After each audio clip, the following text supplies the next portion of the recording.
My baby cousin Matthew was born very, very sick. He needed a heart, liver, kidney, bone marrow transplant. And he was on the donor list for many months and sadly never received one. And he eventually passed away. And this is very frustrating for me personally because I believe that this could have been prevented if the US changed from an opt in situation to an opt out situation with organ donation. My name is Abby Van Horsen, and if we were to do this, then there would be a lot more donors. There would be a way to get out of being a donor so you wouldn't feel trapped. And also, other countries follow this system and are doing much better than us. And if we were to follow this, we would be very successful. I think this is a great solution for saving more people's lives and those who need organs. The United States is in desperate need of more donors. John Eflin, who is a research expert on health and pharmaceuticals for Statistica, wrote the article Number of Donors in the U.S. from 1988 to 2019. In that article, he states in 2018, there were 17,569 organ donors in the country. There are now over 120,000 people in the country waiting for an organ transplant. That means that there are fewer than 7% of people on the list that will receive a transplant. This percentage is far too low and needs to be raised. Brandy Gwitt, the abdominal transplant coordinator from Aurora Health, wrote 3 reasons to consider being an organ donor. Said, unfortunately, the number of donors remain roughly the same, 15,000. This makes the odds of survival very low each year, very slim. If the law changed to opt out, coupled with 95% of Americans being in favor of donations, then this process would take a positive step in saving a large number of lives.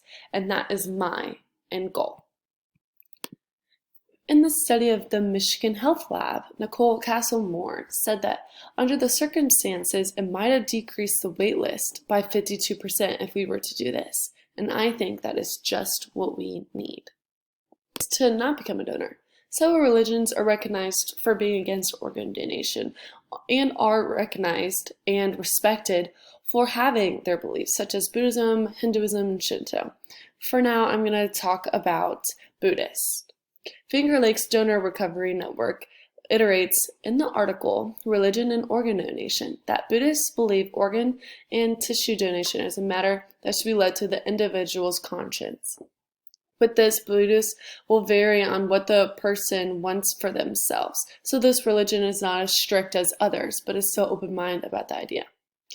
Another one is that when a donor dies, the doctor still has to ask the family for permission to donate their organs. Xing Lucy C. stated in an article, family members could also revoke consent after a person dies, and donors would be required to consult with the family before removing any organs in the event is declared brain dead. So this gives you many different ways to not feel trapped, and the doctors will always ask. So even though you are a donor, you don't have to be at the end of it. Other countries manage this very well with having an opt-out situation. Some innovative countries such as Austria, Croatia, Spain, and Belgium. The statistics of organ donation in opt-in and opt-out countries are very different from one another.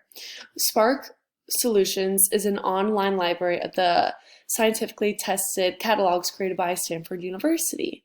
They discovered in these so-called opt-out countries, more than 90% of people donate their organs.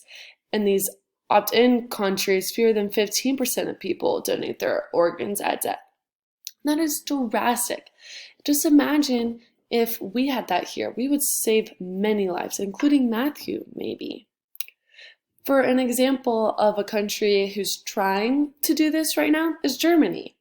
And Germany is trying to change their system. And I hope that we find the good in us and change it as well, because these statistics are worth looking forward to. In order to save more lives, we must change from an opt-in situation to an opt-out situation. We'll have more donors, we won't be stuck into donating, and also countries do this more successfully, so we have statistics to back us up on.